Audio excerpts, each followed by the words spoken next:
ചെറിയ അളവുകളൊക്കെ നോക്കിക്കഴിഞ്ഞാൽ വളരെ സോഫ്റ്റ് ആയിട്ടുള്ള വൈകുന്നേര ചായക്കടി ഉണ്ടാക്കിയെടുക്കുക. ഇത് ഉണ്ടാക്കാനായിട്ട് 1 കപ്പ് ശർക്കര 1/4 കപ്പ് വെള്ളം ഒഴിച്ച് ഉരുക്കിയെടുക്കണം.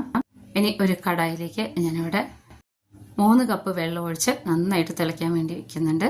തിളച്ച് വരുമ്പോൾ ഞാനിതിലേക്ക് അര സ്പൂൺ ഉപ്പും 1/2 സ്പൂൺ വെളിച്ചെണ്ണയും 1 കപ്പ് അരിപ്പൊടിയാണ് കേട്ടോ. ഇത് ഇടിയപ്പം പത്തിരിയൊക്കെ ഉണ്ടാക്കുന്ന നല്ല നൈസ് പൗഡറാണ്. ഇത് ഇട്ട് കൊടുത്തിട്ടുണ്ട്. ഇത് ഇട്ട് കൊടുത്തതിന് ശേഷം നല്ല ലോ ഫ്ലെയിമിലിട്ടിട്ട് ഇതിനെ നന്നായിട്ട് മിക്സ് ചെയ്തെടുക്കണം. ഈ ഒരു മിക്സിങ്ങിലാണ് കേട്ടോ നമുക്ക് ഇതിൻ്റെ സോഫ്റ്റ്നെസ്സും ടേസ്റ്റൊക്കെ അറിയാൻ പറ്റുക. നന്നായിട്ട് ഇതുപോലെ ഒരു തവി വെച്ച് ഉടച്ചു കൊടുക്കണം. വളരെ ലോ ഫ്ലെയിമിലാണ് ഞാൻ ഇട്ടിട്ടുള്ളത്. ഒട്ടും തന്നെ കട്ടയില്ലാതെ നമുക്ക് ഈ ഒരു രീതിയിൽ ചെയ്തെടുത്തു കഴിഞ്ഞാൽ മാവ് നല്ല സോഫ്റ്റ് ആയിട്ട് കിട്ടും. അപ്പോൾ ഇത്രയും വെള്ളം വേണം കേട്ടോ. 1 കപ്പ് അരിക്ക് 3 കപ്പ് വെള്ളം വേണം. കറക്റ്റ് അളവാണ് കേട്ടോ. അപ്പോൾ അതാ നമ്മുടെ അരിപ്പൊടി റെഡി ആയിട്ടുണ്ട്. സ്റ്റൗ ഓഫ് ചെയ്ത് വെച്ചതിന് ശേഷം ഒരു 5 മിനിറ്റിന് ശേഷം നല്ലോണം ഇതിനെ ഒന്ന് ഉരുട്ടിയെടുക്കണം. ഒട്ടും കട്ടയില്ലാതെ ഇട്ടു കേട്ടോ. ഇനി ഈ മാവ് ഒന്ന് റെസ്റ്റ് ചെയ്യാൻ വെക്കണം. ഒരു 5 മിനിറ്റ് മാത്രം വെച്ചാൽ മതി. വേറൊരു പാത്രത്തിലേക്കിട്ട് അടച്ചു വെച്ചിട്ടുണ്ട്. ഇനി ഒരു കടായിലേക്ക് 1 സ്പൂൺ നെയ്യോ വെളിച്ചെണ്ണയോ ചേർത്ത് കൊടുത്തതിന് ശേഷം കറുത്ത എള്ള് 1 സ്പൂൺ 1/2 സ്പൂൺ ജീരകം 5 ചെറിയ ഉള്ളിയും കൂടെ ഇട്ട് കൊടുത്ത് നന്നായിട്ടൊന്ന് മൂപ്പിച്ചെടുക്കണം. ഉള്ളി അധികം മൂത്ത് വരണ്ട കേട്ടോ. ഇതിലേക്ക് അരമുറി തേങ്ങ ചെരുവിയതും കൂടെ ഇട്ട് കൊടുക്കണം.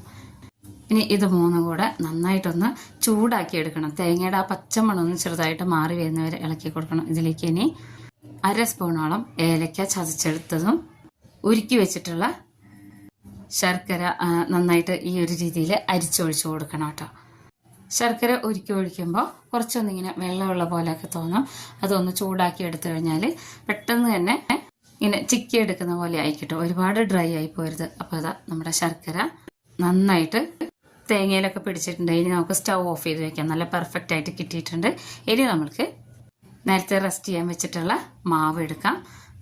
ഇഷ്ടപ്പെട്ട ഷേപ്പിൽ നമുക്കിതിനെ ഉണ്ടാക്കിയെടുക്കാം. ഞാനിപ്പോൾ ഇവിടെ സാധാരണ ഉണ്ടാക്കുന്ന പോലെ തന്നെയാണ് കേട്ടോ ചെയ്യുന്നത്.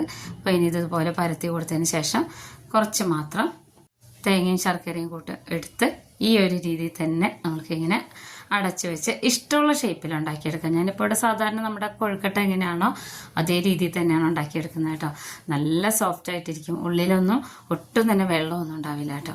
ഇതുപോലെ ബാക്കിയുള്ളതും കൂടെ ഉരുട്ടി ഈ ഒരു ഷേപ്പിലെടുത്തതിന് ശേഷം ഇഡ്ഡലി പാത്രത്തിൽ വെള്ളം ഒഴിച്ച് വെച്ച് സ്റ്റീം ചെയ്യുന്ന തട്ട് വെച്ച് കൊടുത്തതിന് ശേഷം ഇതുപോലെ എല്ലാം കൂടെ വെച്ച് കൊടുത്ത് ഒരു 10 മിനിറ്റ് മീഡിയം ഫ്ലെയിമിലിട്ട് വേവിച്ചെടുക്കാം.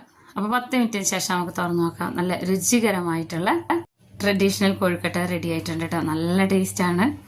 എല്ലാവരും ഉണ്ടാക്കി നോക്കണം. വീഡിയോ ഇഷ്ടപ്പെട്ട ചാനലൊന്ന് സബ്സ്ക്രൈബ് ചെയ്ത് വെക്കാൻ മറക്കരുത് കേട്ടോ.